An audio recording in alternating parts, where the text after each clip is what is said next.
प्यारे बच्चों, जीनिया और उसकी बहन कई दिनों से खिड़की के बाहर एक लाल रंग का गुब्बारा देख रही थी। उसकी रोशनी नरम और जादुई थी, जैसे चमकते तारों का एक टुकड़ा जमीन पर आ गया हो। जीनिया का दिल चाहता था कि देखे ये गुब्बारा कहाँ जाता है। एक शाम जब सूरज की किरणें ऊपर पर डर रही थी, सूरज गुब्बारा नीचे आया और उसने अपने रस्सी नुमा धागे को नीचे झुकाया। जीनिया ने बेफिक्र होकर उसे थाम लिया।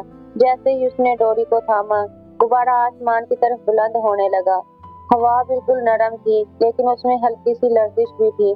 जीनिया ने सोचा, ये कोई आम गुब्बारा नहीं है। कुछ ही लम्हों में वो बादलों के दरमियान एक अजीब जजीरे पर उतरी, जहाँ के दरख्त मिठाइयों से बड़े बड़े थे, केले की तरह पीले, चॉकलेट की तरह ब्राउन और मार्शमैलो की तरह नरम। खुशबू इतनी मीठी थी कि जीनिया के मुंह में खुद ब खुद पानी आ गया। मगर हैरत की बात यह थी कि जजीरे पर ना कोई इंसान था और ना कोई जानवर। हवा की हल्की सरगोशी जैसे अल्फाज जीनिया के कानों में सुनाई दिए, तूफान आने वाला है, वापस लौट जाओ। जीनिया की तजस्सुस बड़ी निगाहों ने उसे रुकने ना दिया। उसने दरख्तों के दरमियान कदम रखा।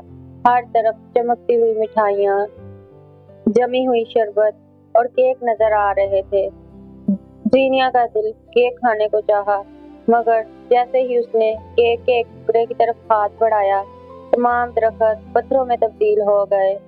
जमी हुई शरबत पत्थर की सूरत इख्तियार कर गई।